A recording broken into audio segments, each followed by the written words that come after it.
परमात्मा कहते निरंजन धन तेरा दरबार, निरंजन धन तेरा दरबार, जहाँ पर तनिक न न्याय विचार।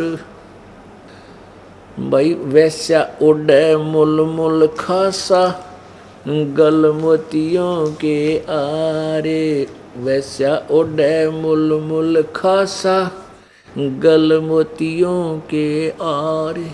पति भरता को मिले न खादी, वो सूखा निरस आहार। निरंजन धन तेरा दरबार, निरंजन धन तेरा दरबार, जहाँ पर तनिक न न्याय विचार। भाई पाखंडी की पूजा जग में, संत को कहें लबाड़े। पाखंडी की पूजा जग में, संत को कहें लबाड़े। अज्ञानी को परम विवेकी, ज्ञानी को मूढ़ गंवार। निरंजन धन तेरा दरबार, निरंजन धन तेरा दरबार, जहाँ पर तनिक न न्याय विचार। कह कबीर सुनो भाई साधो, यहाँ सब उल्टा व्यवहार। कहें कबीर सुनो भाई साधो, यहाँ सब उल्टा व्यवहार। सच्चों को तो झूठा बताओ, इन झूठों का एतबार। निरंजन धन तेरा दरबार, निरंजन धन तेरा दरबार, जहाँ पर तनिक न न्याय विचार। कह कबीर सुनो भाई साधो, सब उल्टा व्यवहार। कहें कबीर सुनो भाई साधो, सब उल्टा व्यवहार। सच्चों को तो ये झूठा बतावें, इन झूठों का एतबार। निरंजन धन तेरा दरबार, निरंजन धन तेरा दरबार, जहाँ पर तनिक न न्याय विचार।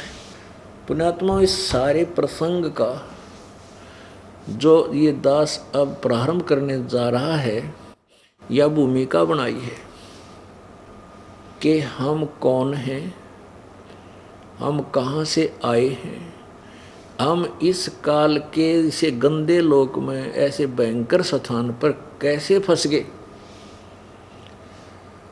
ये सृष्टि रचना आपको सुनाना चाहता है ये दास। उसके लिए भूमिका बनाई है कि इस काल ने पूर्ण रूप से अज्ञान भर रखा है। किसी को भी आध्यात्मिक ज्ञान की छींट नहीं लगने दी। अब सबको भ्रमित कर रखा है। अब ब्रह्मा विष्णु महेश आपस में लड़ते हैं। श्री शिव पुराण में लिखा है, ब्रह्मा भ्रमित हो जाता है कि मैंने सृष्टि रची है, ये काल क्या करता है। जो भी साधक वेदों आदि को पढ़ता है तो वो सोचता है अब भगवान ढूंढना है। भगवान ढूंढने का तो सीधा सा मंत्र लिखा है 40 यजुर्वेद अध्याय नंबर 40 के मंत्र नंबर 15 में। उसमें स्पष्ट लिखा है कि वायु अनिलम अमृतम भस्मांतम शरीरम, ओम कर्तु समर किलवे समर और कर्तुम समर। ओम नाम का जाप काम करते करते कर, विशेष कसक के साथ कर, मनुष्य जीवन का प्रथम कर्तव्य जान कर ओम नाम का जाप कर। बस इतनी सी बात है। पूरी रामायण यानी पूरे वेदों का ज्ञान देकर एक निष्कर्ष निकाल दिया, मेरी भक्ति जो करनी है मैं, क्योंकि 70वें अध्याय के 40वें श्लोक में 2 भगवानों का वर्णन है। एक तो पूर्ण परमात्मा पूर्ण ब्रह्म, वो तो ऊपर प्रोक्ष है, गुप्त है। और वेद ज्ञानदाता कहता मेरा ओम नाम है, मैं ब्रह्म हूँ, जो मेरी भक्ति करता मुझे प्राप्त होता, उसकी भक्ति करता उसको प्राप्त होता। ऐसे ही गीता जी अध्याय नंबर 8 के श्लोक नंबर 1 से लेकर और 10 तक 2 भगवानों का वर्णन है कि गीता ज्ञानदाता अपने विषय में कह रहा है कि मेरा 5वें श्लोक में और 7वें में कहा है कि अर्जुन तो मेरा भजन कर, मुझे ही प्राप्त होगा, और युद्ध भी कर और मेरा सिमरण कर। फिर 8वें के ही 8, 10, 8, 9, 10 3 श्लोकों में अन्य परमेश्वर की भक्ति के लिए कहा है। उसकी भक्ति करने से उसको प्राप्त होता है। उस परमेश्वर की भक्ति के लिए, अपनी भक्ति अपनी साधना के लिए तो बताया है 8वें अध्याय के 13वें श्लोक में। गीता ज्ञानदाता ब्रह्म ने श्री कृष्ण में प्रवेश करके बोल रहा है कि मेरा तो केवल एक ओम नाम है। ओम इति एक अक्षरम ब्रह्म व्यवहारन माम अनुसमरण यह प्रयाति तदन देहम सयाति परमाम गतिम। गीता ज्ञानदाता कहता है मेरा तो एक ओम नाम है, जो अंतिम श्वास तक मेरा ये सिमरण करता हुआ शरीर छोड़ जाता है। जैसे वेद के यजुर्वेद अध्याय नंबर 40 के मंत्र नंबर 15 में कहा है, वही इसी में गीता जी अध्याय नंबर 8 के श्लोक नंबर 13 में कहा जा रहा है कि अंत में मैं जो शरीर छोड़कर जागा इस मेरे इस ओम नाम के जाप का करता हूँ तो वो मेरे वाली परम गति को प्राप्त करता है। अपनी परम गति को, अपनी साधना से उपलब्धि को गीता जी अध्याय नंबर 7 के श्लोक नंबर 18 में अनुत्तम कहा है। इसलिए 18वें अध्याय के 62वें श्लोक में कहा कि अर्जुन तू सर्वभाव से उस परमात्मा की शरण में जा, जिसकी कृपा से तू परम शांति और शाश्वत स्थान को प्राप्त होगा, यानी तेरा फिर जन्म मृत्यु कभी नहीं होगा। गीता जी अध्याय नंबर 15 के श्लोक नंबर 4 में भी यही प्रमाण है। उस परमात्मा के विषय में गीता ज्ञानदाता अध्याय नंबर 4 के श्लोक 34 में कहता है कि उस परमेश्वर के यथार्थ ज्ञान, यथार्थ महिमा को समझने के लिए, जिसके विषय में गीता जी अध्याय नंबर 4 के श्लोक 32 में कहा है, उसके लिए तत्वदर्शी संतों की खोज कर उनको दंडवत प्रणाम करने से कपट छोड़कर उनको प्रसन्न करेगा, जब वो तुम्हें तत्व ज्ञान का उपदेश करेंगे। तो उस परमात्मा के विषय में तो तत्वदर्शी संत बताएगा। तत्वदर्शी संत की पहचान अध्याय नंबर 15 के गीता जी में मंत्र नंबर 1 में बताई है कि उल्टे लटके संसार रूपी वृक्ष को जो पूरे सर्वांग सहित बता देगा, ऊपर को जड़ कौन भगवान है, तना कौन है, डार कौन है और ये तीनों शाखा कौन है। परमेश्वर कबीर जी स्वयं ही तत्वदर्शी संत की भूमिका कर गए थे जब बनारस में जुलाहे के रूप में आए थे। परमेश्वर ने बताया था अक्षर पुरुष एक पेड़ है, निरंजनवा की डार और तीनों देवा शाखा हैं, ये पात रूप संसार।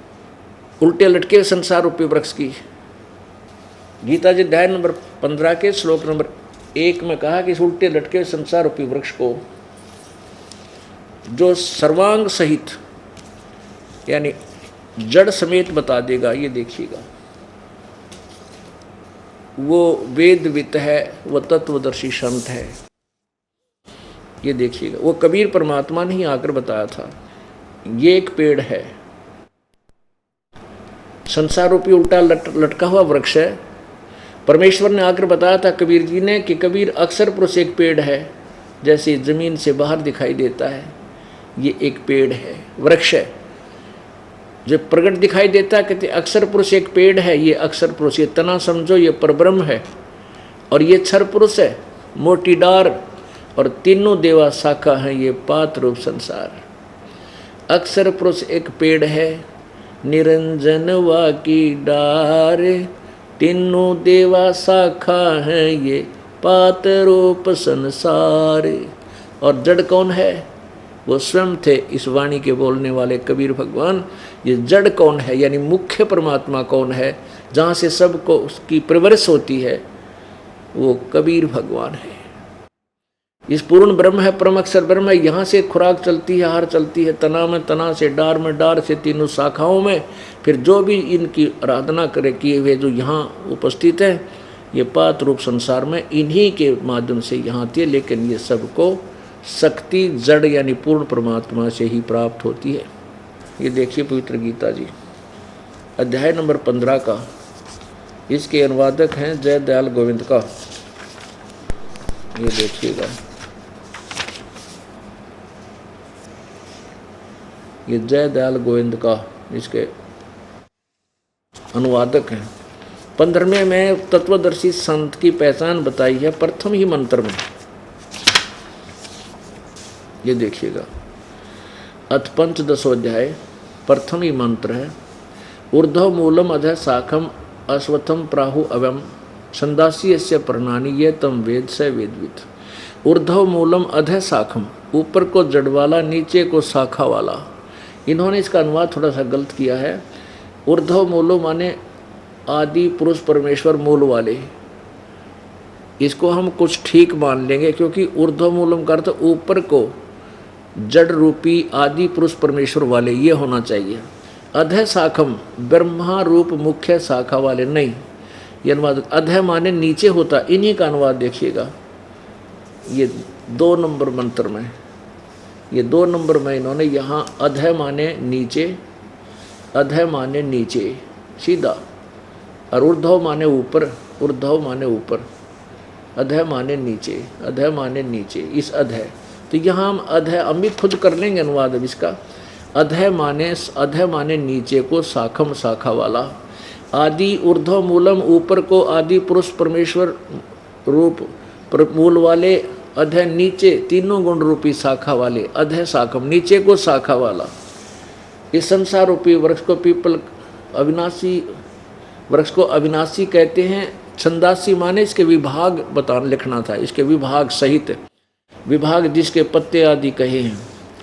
और उस संसार रूप वृक्ष को जो संत, जो पुरुष मूल सहित जानता है, जड़ से लेकर पत्तों तक जानता है, तत्व से जानता है, स वेदवित, वह वेद के तात्पर्य को जानने वाला, अर्थात वो तत्वदर्शी संत है। हिंदी पर इसकी संस्कृत पढ़िए।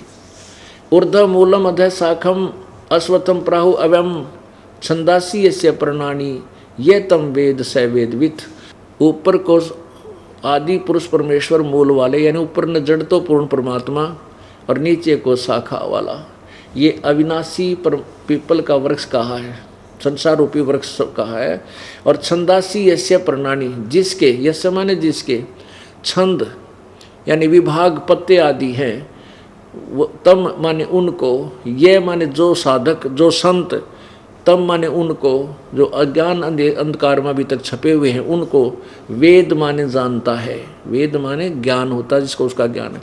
स वेदवित, वह वेद के तात्पर्य को जानने वाला है, वो तत्वदर्शी संत है। ये देखिएगा, संसार रूपी वृक्ष को आदि पुरुष परमेश्वर मूल वाले, और अधः माने नीचे को शाखा वाले पढ़ो, इनका इन गलत किया है यहाँ पर।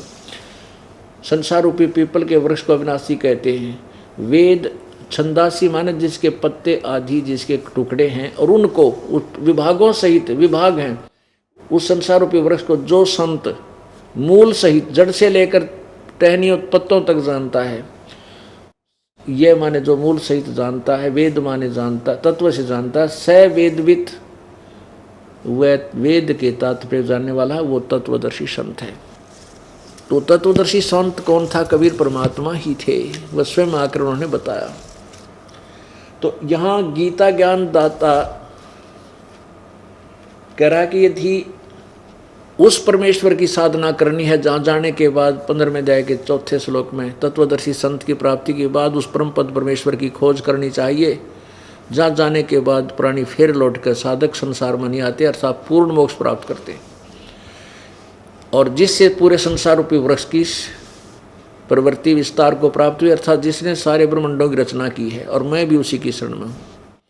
उस परमात्मा की भक्ति करने के लिए तत्वदर्शी संतों की खोज कर वो फिर उसकी साधना बताएंगे। उसके लिए संकेत किया है कि 17वें अध्याय के 23वें श्लोक में ओम तत्सति निर्देश है ब्रह्मण त्रिविध समर्थ है।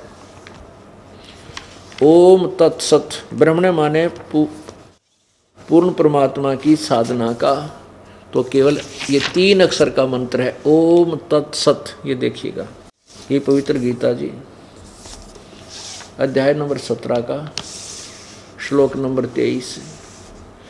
ओम तत्सत इति निर्देश ब्रह्मण त्रिविध समर्थ ब्राह्मणा तेन वेदा च यगा च विहिता पुरा। ओम तत्सत, ऐसे 3 प्रकार का सच्चिदानंद घन ब्रह्म का नाम कहा है। इसका वास्तविक अर्थ ये है कि ओम तत्सत इति निर्देश है ब्रह्मण त्रिविध समर्थ है। ब्रह्मण माने पूर्ण परमात्मा, परम अक्षर ब्रह्म, बड़े भगवान, जो बड़ा भगवान कहलाते हैं, उसकी प्राप्ति का, उसकी साधना का ओम तत्सत, इस एक मंत्र, इस मंत्र ओम तत्सत इति, यानी यही एक ओम तत्सत, ये 3 नाम का के मंत्र का श्रवण करने का निर्देश माने आदेश है, नथिंग एल्स, निर्देश माने नथिंग एल्स, बस यही करना है।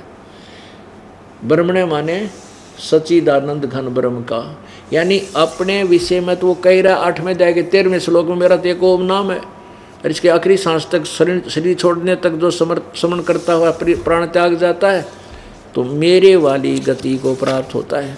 अब देखिएगा, पुण्यात्माओं, इस पवित्र सदग्रंथों को आपको ऐसा रटा दूंगा जैसे पहली का कैदा होया कर आपको इसे लगेंगे, क्योंकि ये तो ज्ञान है। जैसे हमने रामायण घोट रखी है, रामायण की कथा हमारे याद से बालक बालक की याद है। महाभारत सिंपल लैंग्वेज में बता रखी, रागनी गागा के रागनी गानियाँ ने सांगियाँ ने भजनियाँ ने कति याद करा रखी है। वह संस्कृत में थी, वह भी जो हिंदी में हुआ भी एक के बात है, जो हम सिंपल अपनी साधारण भाषा बोल रहे हैं अपने क्षेत्र की में। ऐसे ही गीता जी का जो ज्ञान है ये संस्कृत में होने से पाठ बन गया था, और सृष्टि रचना का ज्ञान न होने से सारा कुछ उल्टा कर दिया। श्री कृष्ण को सुप्रीम पावर मानकर उसके ऊपर फिट कर दिया, जबकि श्री कृष्ण तो एक ब्रह्मांड में एक विभागीय प्रभु है, स्वामी है, एक गुण का यानी रजो सतो गुण का स्वामी है। लेकिन असंख्य ब्रह्मांड का परमात्मा कौन है, उसकी उपमा भी श्री कृष्ण पर ला करके गीता जी के अर्थों का अनर्थ कर डाला। अनुत्तम का अर्थ अति उत्तम कर दिया, वर्तमान ने जाना होता उसका अर्थाणा कर दिया, क्योंकि इनको ज्ञान नहीं था। इन अज्ञानी अनुवाद करता अज्ञानी थे, तत्व ज्ञानहीन थे। अब देखिएगा 8वें अध्याय का 13वां श्लोक, ये 13वां, ये 12, ये 13। ओम इति एकाक्षरम ब्रह्म व्याहरण माम अनुसमरण ये प्रयाति तजंदेहम स याति परमाम गतिम। गीता ज्ञानदाता कहता है कि माम ब्रह्म मुझ ब्रह्म का केवल ओम इति, ओम ही यह एक अक्षरम, एक अक्षर है। व्यवहारण माने उच्चारण करके, अनुसमण माने सुमन करने का, सुमन करता हुआ मेरा एक मुझ ब्रह्म का एक ओम मंत्र है, इसका उच्चारण करके सुमन करता हुआ यह प्रयाति तजन देहम सयाति परमाम गतिम, जो इस अंतिम शरीर छोड़कर चला जाता है, अंतिम सांस तक इस ओम नाम की भक्ति करता है, वो परम गति परमाम गतिम परम गति को प्राप्त होता है। अपनी ये तो इसका ओम नाम है, और अपनी गति को 7वें अध्याय के 18वें श्लोक में ये गीता ज्ञानदाता कहता है मेरे वाली साधना भी अनुत्तम है। 7वें अध्याय का 18वां श्लोक है। अब क्या बताया है कि उद्धारा सर्वे एव एते ज्ञानी तु आत्मा एव मे मतम। गीता ज्ञानदाता कहता है कि जो 4 प्रकार के भगत थे उनमें से ज्ञानी जो है ये हैं तो सभी उदार माने अच्छी आत्मा, ये मेरे विचार में है। परंतु आस्तित से ही युक्ता माम एवं अनुत्तमाम गतिम, ये सभी श्रद्धालु मेरे वाली अनुत्तमा माने घटिया गति में आस्थित हैं, आश्रित रहे, क्योंकि इनको तत्वदर्शी संत नहीं मिला। तो तत्वदर्शी संत नहीं मिला वो ब्रह्म की साधना करेगा। जिसको तत्वदर्शी संत मिल जाओ तो 3 नाम का जाप करेगा, पूर्ण परमात्मा की प्राप्ति करेगा। इन्होंने क्या किया है, अनुत्तम का अर्थ अति उत्तम कर दिया इन अज्ञानी अनुवादकर्ताओं ने। एक ने नहीं, आप किसी की अनुवाद उठा के देख लो, सब ने एक कुएं का पानी पी रखा है, अति उत्तम कर दिया। अनुत्तम माने अति उत्तम, बैड माने गुड होया करे कदे, बैड का अर्थ गुड लिखे हैं तो कितना बुद्धिमान हो सकता है, सोच लेना। तो क्या कहते हैं समास में, ये अड़ंगा अड़ानिए कहते हैं समास के अंदर अनुत्तम का अर्थ अति उत्तम हो जाता है। अरे भले आदमियों, वो भी शंका समाधान किया है। यदि हम यहाँ इसको अति उत्तम शब्द माने अनुत्तम को, और ब्रह्म कहता मेरी अति उत्तम गति है, तो 18वें अध्याय के 62वें श्लोक में वो खुद कह रहे हैं कि अर्जुन तू सर्वभाव से उस परमेश्वर की शरण में जा, उसकी कृपा से ही तू परम शांति और शाश्वत स्थान यानी सदा रहने वाले स्थान को प्राप्त होगा। अगर उन्हीं की सर्वोत्तम मानी जा तो दूसरी अन्य कोई श्रेष्ठ होनी ना चाहिए। वो खुद कह रहा है कि मेरे से और उत्तम कोई भगवान है। गीता जी अध्याय नंबर 15 के श्लोक नंबर 16 और 17 में 3 भगवान बताए। अपनी सतीथि बताता क्षर पुरुष क्षर ब्रह्म ये खुद है, और अक्षर ब्रह्म अक्षर पुरुष ये वो पर ब्रह्म है, और तीसरा ये दोनों ही नाशवान है, क्षर पुरुष भी और अक्षर पुरुष भी, और इनके श्लोक के सभी प्राणी भी नाशवान, लेकिन जीव आत्मा अमर है। 15वें श्लोक के अध्याय के 17वें श्लोक में स्पष्ट किया कि उत्तम पुरुष तो अन्य, यानी वो श्रेष्ठ भगवान तो कोई और ही है, परमात्मा इति उदारते। और ये लोकतर्यम, ये लोकतर्यम आविश्य विभर्ति अवैश्वर्य, जो तीनों लोकों में प्रवेश करके सबका धारण पोषण करता है, वो अविनाशी परमात्मा है। तो यदि वहाँ समास वाला हिसाब बिल्दा फिट होता, समास के मान ले हम अनुत्तम को अति उत्तम मान लिया, भाई इस श्री जो गीता ज्ञान दे रहा है भगवान, इस तो ऊपर कोई सह नहीं इस गीता ज्ञान में, ये सर्वश्रेष्ठ, फिर तो हम मान लेते थारे समाज ने भी, हम नहीं शर्मा दर्द करते। वो तो कह रहा है मेरे से उत्तम तो कोई और भगवान है, तो वो समास वाला भी वहाँ आपका अड़ंगा ठीक, अड़ाना ठीक नहीं, वो गलत कर रखे। अपने आत्मा आपने उल्टा लटका संसार रूपी वृक्ष देखा, अब जड़ से खुराक चलती है पौधे को, पेड़ को, तना में आती है, तना से डार में, डार से शाखाओं में, फिर पत्तों में आती है। ऐसे ही गीता जी अध्याय नंबर 15 के श्लोक नंबर 16 और 17 में 3 भगवान बताए, ये देखिएगा। गीता अध्याय नंबर 15 का, और इसमें स्पष्ट हो जाता है कि वो पूर्ण परमात्मा ही से ही सबका पालन होता है।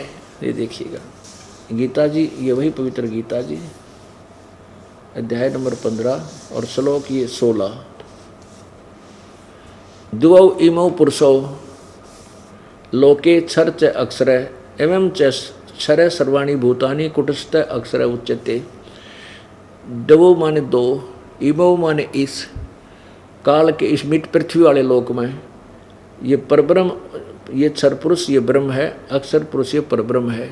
इस क्षर और अक्षर पुरुष माने प्रभु, इनके लोक में, इस क्षर पुरुष और अक्षर पुरुष के लोक में सभी प्राणियों, इनके भी सभी प्राणियों के शरीर तो नाशवान हैं, क्षर हैं, और जीवात्मा अविनाशी है। देखिए अनुवादिनी का किया हुआ। इस संसार में नाशवान और अविनाशी ये भी 2 प्रकार के पुरुष हैं। इस संसार में नाशवान और अविनाशी भी ये 2 प्रकार के पुरुष हैं, यानी प्रभु हैं।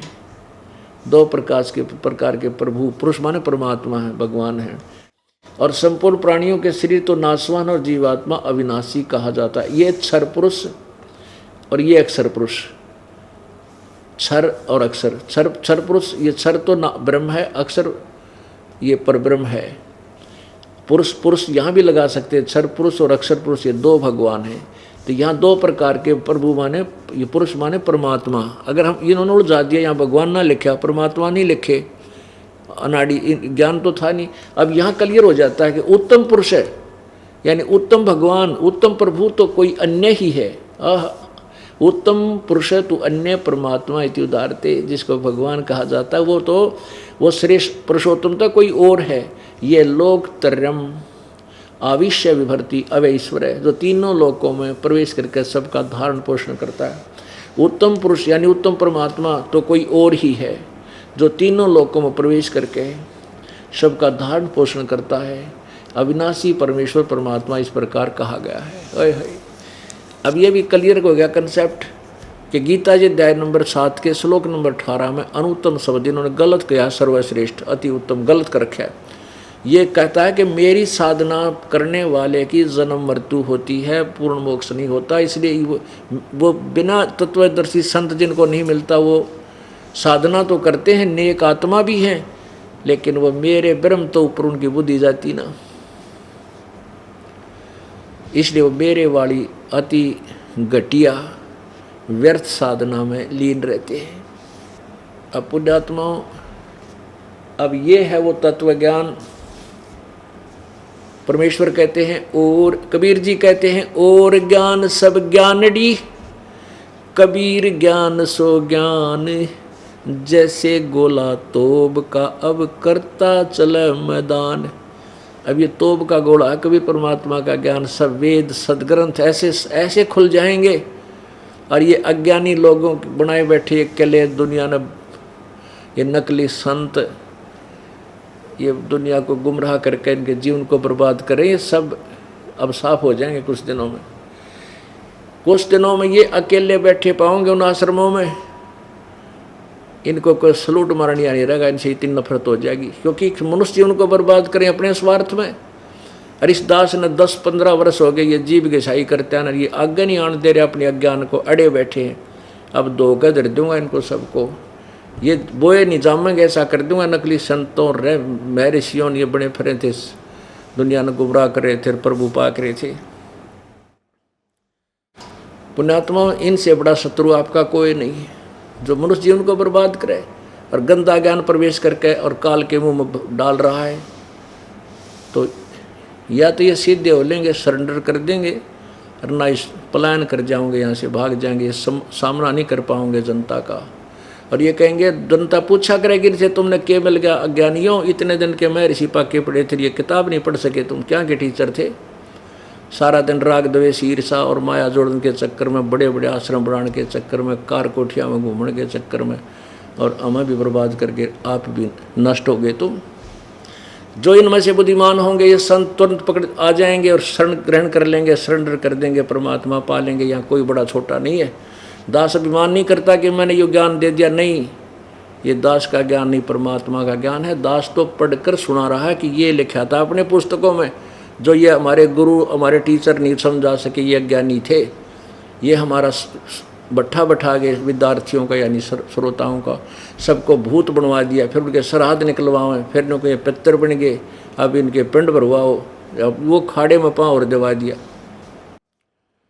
अब पुण्यात्माओं, ये दास क्या बताना चाहता था कि परमेश्वर कबीर जी ने आके इस काल के जाल को सिंपल लैंग्वेज में, बिल्कुल साधारण सी भाषा में समझाया, अपनी प्यारी आत्मा को मिला करके।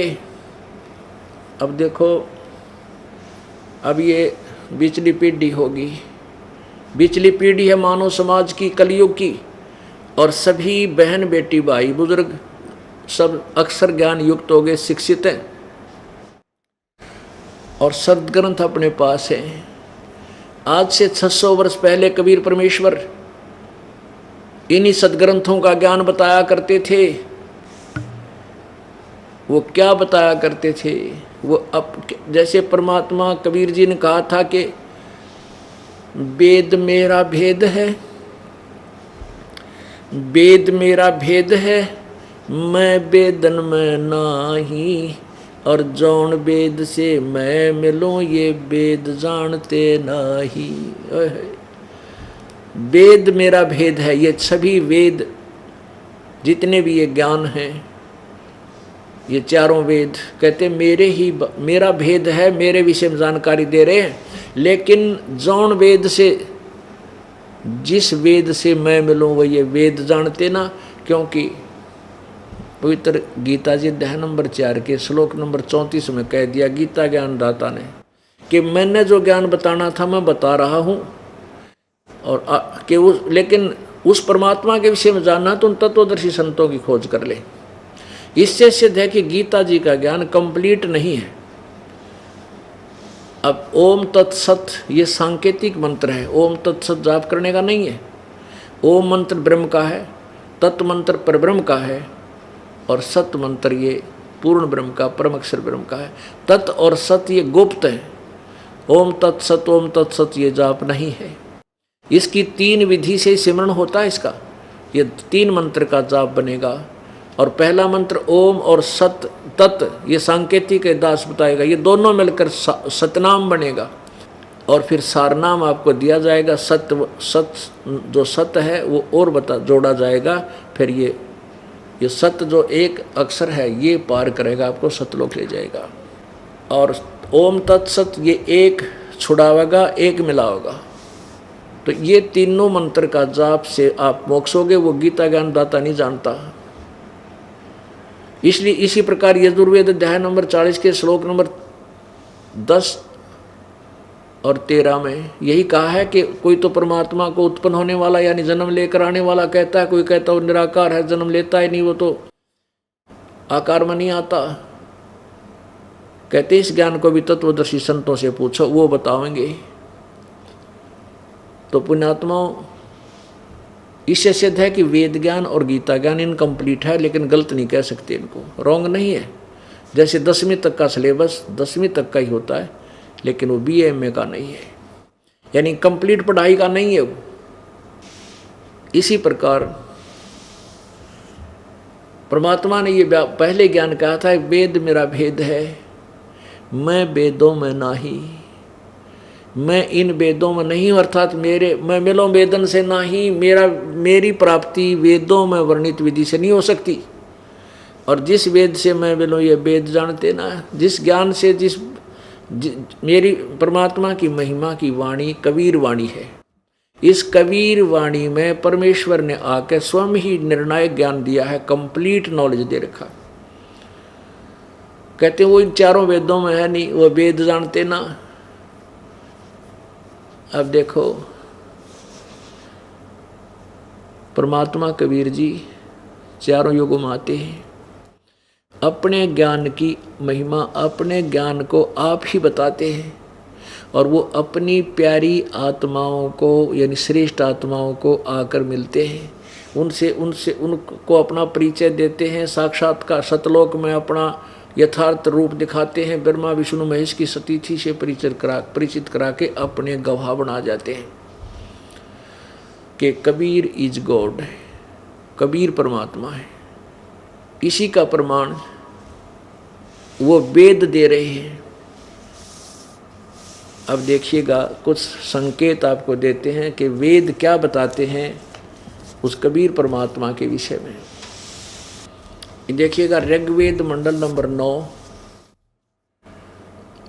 और सूक्त नंबर 86 और मंत्र नंबर 26-27 में। ये देखिएगा पवित्र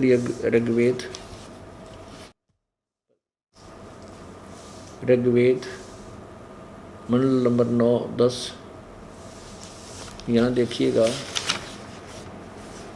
ये कहाँ से प्रकाशित है। प्रकाशक है सर्वदेशीय आर्य प्रतिनिधि सभा, मैरी सिद्धांत भवन, रामलीला मैदान, नई दिल्ली।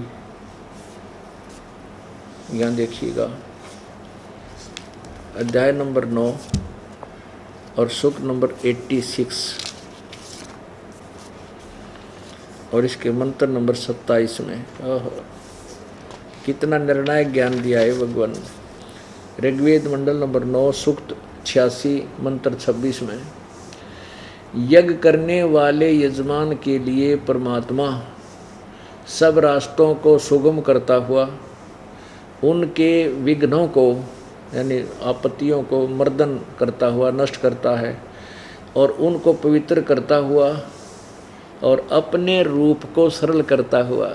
अपना जो वास्तविक रूप है परमात्मा का वो बहुत तेजों में है, उसको हल्का कर लेता है मनुष्य। अच्छा, वह कांति में परमात्मा कबीर, ये देखो यहाँ कबीरतो, हम इसको कबीरतो कहते हैं, कबीर है, इन्होंने इसको कबीर लिख दिया, हम इसको कबीर बोलते हैं, कबीर है। यहाँ लिख दे वह परमात्मा कबीर है, बस साढ़ा सर्वज्ञ की जगह कबीर लिख दे। अब जैसे ये यजुर्वेद है, अब ये क्या करते हैं व्याकरण के चक्कर में अपना ये सारा ज्ञान बना देते हैं। अब देखो ये यजुर्वेद है, ये पवित्र यजुर्वेद है, ऊपर रह लगा है, इसके यहाँ 2 अपसर्ग लगा दें या ऐसे रह लगाकर नीचे हलंत लगा दें, यजुर्वेद अलग अलग करके भी हम पढ़ सकते हैं। यदि 2 अपसर्ग लगा दें तो भी ये पुस्तक यजुर्वेद ही बोली जाएगी जब जहाँ इस यजुर्वेद का ज्ञान होगा। तो ऐसे ही ये कबीर देव है, यहाँ इन्होंने लिख दिया कि वह अपने यजमान माने अपने पुजारियों का, अपने भक्तों का के सब रास्तों को सुगम करता हुआ और उनके विघ्नों को नष्ट करता हुआ मर्दन करता है और वह पवित्र करता हुआ है। फिर देखिए ये कबीर तो ऋग्वेद मंडल नंबर 9 सूक्त 86 का मंत्र 26 है। यज्ञ करने वाले यानी साधना करने वाले के लिए परमात्मा सब रास्तों को सुगम करता हुआ उनके विघ्नों को, उनके दुख संकटों को मर्दन करता है, नाश कर देता है और उनको पवित्र करता हुआ और अपने रूप को सरल करता हुआ। तेज पुंज तंदे धर कैसवी धम को बैठी, हल्का तेज पुंज का शरीर बनाकर आता है। वह कांतिमान परमात्मा कबीर है वो कबीर, यहाँ कबीर लिख दें सर्वज्ञ, कवि कोई सर्वज्ञ वास्ते ही कवि, कवि कभी सर्वज्ञ नहीं हो सकता। यहाँ कबीर का अर्थ हम कबीर ही लिख दें। कबीर विद्युत के समान, यानी अति शीघ्रता, जैसे बिजली चमक्या करे 1 सेकंड में यहाँ लेती है, समान क्रीड़ा करता हुआ वर्णीयम पुरुषों को, वर्णीय माने श्रेष्ठ पुरुषों को, अच्छी आत्माओं को प्राप्त होता है, उनको आकर मिलता है। आगे देखो अब 27 में, प्रेम की वे सैकड़ों धाराएं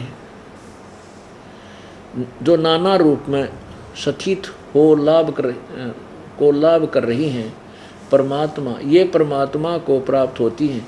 प्रकाश पुंज परमात्मा को, प्रकाश पुंज परमात्मा को बुद्धियाँ विषय करती हैं, जो परमात्मा ध्यूलोक के, जो परमात्मा ध्यूलोक यानी ऊपर तेजों में लोक के तीसरे पृष्ठ पर विराजमान है, एक देशीय है, एक स्थान पर रहता है और प्रकाश स्वरूप है, उसको बुद्धियाँ प्रकाशित करती हैं। अब जैसे ये अनाड़ी महर्षि दयानंद कह का बेरा नहीं था, महर्षि की पदवी पा रहा, कहते भगवान सर्वव्यापक है, एक देशीय नहीं है, किसी वेद में नहीं लिखा है कि भगवान एक देशीय है। अरे ये 100 जगह बता रखा है वेदों में, 36 जगह। अब इससे सिद्ध है कि वो परमात्मा अपने श्रेष्ठ भक्तों को आकर मिलता है और अपने ज्ञान का प्रचार करता है। ओहो, अब देखिएगा 82 में सूक्त नंबर, ऋग्वेद मंडल नंबर 9, ऋग्वेद मंडल नंबर 9 सूक्त 82 82 में मंत्र नंबर 1 यहाँ से प्रारंभ होता है। सोम सर्व उत्पादक प्रभु, सोम माने अमर परमात्मा होना चाहिए, प्रकाश रूप स्वरूप, सद्गुणों की वृष्टि करने वाला, पापों के हरण करने वाला। देख वो मोटे दिमाग का दानंद ने कहा बोला पाप अक्षमानी होते, 100 जगह लिख रखा है वेदों, पापों का नाश करने वाला, हरण करने वाला, वह राजेव, राजा के समान, राजेव राजा की तरह, लाइक ए किंग यानी मनुष्यों में श्रेष्ठ होता है वो, राजा के समान। ये देखो पृष्ठ 269 पर, ये 270 पे, राजा के समान दर्शनीय है, दर्शनीय है। वह पृथ्वी आदि लोकोंतरों के चारों ओर शब्दमान हो रहा है। वह वर्णीय पुरुषों को, श्रेष्ठ भक्तों को, वर्णीय श्रेष्ठ भक्तों को, पुरुषों को यानी दृढ़ भक्त हैं, जो दृढ़ भक्त हैं, जो दृढ़ भक्त हैं उसको पवित्र करता हुआ प्राप्त होता है, उनको मिलता है करके, उनको पवित्र करता हुआ, उनको, क्योंकि परमात्मा ही हमें साफ करेगा। जिस प्रकार विद्युत स्नेह वाले स्थानों पर आदि आदि, ये हमने अपना ये असली उद्देश्य देखना हो, परमात्मा श्रेष्ठ भक्तों को आकर मिलता है यहाँ पर। अब वो पहला पड़ा, अब दूसरा, हे परमात्मा उपदेश करने की इच्छा से आप, यानी तत्व ज्ञान देने के लिए आप महापुरुषों को प्राप्त होते हो, यहाँ के उन पुण्यात्माओं को मिलते हो, यानी सच्चा ज्ञान देने के लिए। और आप अत्यंत गतिशील पदार्थ के समान, यानी अतीत कहते पहुँचूंगा क्षण एक में, एक क्षण में पहुँच लूँगा, धन भगत जन अपने के काज के समान हमारे आध्यात्मिक यज्ञ को प्राप्त होते हो। ओहो, यानी और वह कबीर, ये देखो यहाँ भी इन्होंने डंगा फेर कर दिया, ये कबीर, ये ऊपर रह लग गया, कबीर वेदस्या। अब वेदस्य का अर्थ देखो कि है यो, इन की बुद्धि देख लो, यहाँ लिखा है वेदस्य मन उपदेश करने की इच्छा से, यहाँ लिखना कबीर वेदस्य, वो कबीर परमात्मा उपदेश, कबीर यहाँ लिख देना था कबीर परमात्मा उपदेश करने की इच्छा से महापुरुषों को प्राप्त होते हैं, भाई इतना लिखना था। लेकिन इन्होंने तड़ंगा करने का मतलब था ज्ञान था कोई ना, यो कबीर है ऊपर रह लग गया इसका, ये प्रिंट में थोड़ा सा गड़बड़ रह रही है, कबीर है ये, क्योंकि इन्होंने यहाँ लगाया यो रे, यहाँ कबीर है ये कबीर है। वो कबीर परमात्मा, हे परमात्मा यहाँ लिखना था वैसे, हे कबीर परमात्मा उपदेश करने की इच्छा से महापुरुषों को प्राप्त होते हैं, और आप अत्यंत गतिशील पदार्थ के समान हमारे आध्यात्मिक यज्ञ में प्राप्त होते हैं। आप, चलो उनका अनुवाद भी समझे तो, आप सर्वज्ञ नहीं, आप कबीर हैं।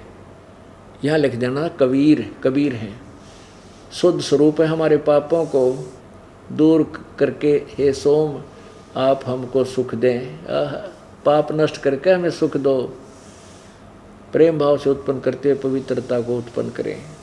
अब देखो तीसरे में कमाल कर रखा है, ऋग्वेद मंडल नंबर 9 सूक्त 82 मंत्र 3 में, पवित्र यज्ञों में रक्षा से आप प्राप्त होते हैं। पवित्र यज्ञों में जहाँ शास्त्र अनुकूल साधना होती है वहाँ परमात्मा आप प्राप्त होते हैं, वहाँ पहुँचते हैं। और पृथ्वी आदि लोकांतरों में गति करते हुए घूमते, कहते गोता मारू स्वर्ग में जा बैठूं पताल, कह कबीर ढूंढता फिर वो अपने हीरे माणिक लाल। सर्वव्यापक आप, सर्वव्यापक बना आप स्वयं गतिशील होकर चलकर विराजमान होते हैं। आप कैसे हैं? आप सबके तर्पक हैं और सबके रक्षक हैं, बड़े से बड़े गतिशील पदार्थों के नियंता हैं, पृथ्वी आदि लोकांतरों के केंद्र होकर सब पदार्थों को की रक्षा करते हैं। अब इससे सिद्ध है कि वो परमात्मा कबीर परमात्मा, कबीर देव मनुष्य जैसा है, राजा के समान, यानी क्योंकि यहाँ आकर के परमात्मा जब आता है तो बहुत बड़े एक वृंद का, बहुत बड़े भगत वृंद का, समूह का एक मुखिया होता है, गुरु होता है। तो ऐसे कहते हैं आप एक राजा की तरह बहुत बड़े समूह का कि महाराज होते हो, महाराज समझो उस शब्द इनका यहाँ है, और अपने श्रेष्ठ भक्तों को आकर आप मिलते हो। अब वो परमात्मा स्वयं आकर के अपने यथार्थ ज्ञान को देते हैं, अब और दिखाते हैं पुण्यात्माओं, क्योंकि आप इतनी दूर से आते हो, काम अपना कार्य छोड़ कर आते हो, तो आपको यहाँ बैठकर कितने सुविधा आपको दी है परमात्मा ने हम दासों के माध्यम से। आप इतनी प्यारी आत्मा हो परमेश्वर की, पहले तो आपको घर से लाए प्रेरणा करके, आपके काम की व्यवस्था करी, फिर यहाँ हमारी ड्यूटीदार रखी, आपके आने से पहले मैट बिछाएं, हमारे बच्चे रोटी खाना व्यवस्था करें, और फिर अमृत वर्षा आपको ये दूध पिलाया जाता है परमेश्वर की अमृतवाणी का। आपको आपकी आत्मा को पाला जा रहा है जैसे बच्चे को माँ पिलाया कर दूध। तो अब आपने थोड़ा सा समय भी इसमें देना पड़ेगा, क्योंकि यह नींद तो दुश्मन है। अब तो हम चल मस्ती मार लेंगे, सो जाएंगे, कोई ना उठावेगा सवेरे तक, फिर बनाएंगे कुत्ते गली में सोएंगे, 1 सेकंड नहीं सोने दे कोई। कभी कोई बैल आ रहा है, कोई मोटरसाइकिल ड्र करेगा, और वो फिर वो देख कर भागेगा, फिर कोई ना सोने दे आपको। तो अब थोड़ी सी नींद को कम करके हम सावधान होकर डर के ये ज्ञान ग्रहण करें। अब आपको बताते हैं वो कबीर परमात्मा अपने यथार्थ ज्ञान को स्वयं ही लेकर आता है। यजुर्वेद अध्याय नंबर 29 के मंत्र नंबर 25 में देखिएगा, पवित्र यजुर्वेद, ये महर्षि दानव सरस्वती द्वारा ही इसका अनुवाद है। ये कहाँ से प्रकाशित है? सार्वदेशिक कार्य प्रतिनिधि सभा 2/5 महर्षि दानव भवन, रामलीला मैदान, नई दिल्ली से। इसका 29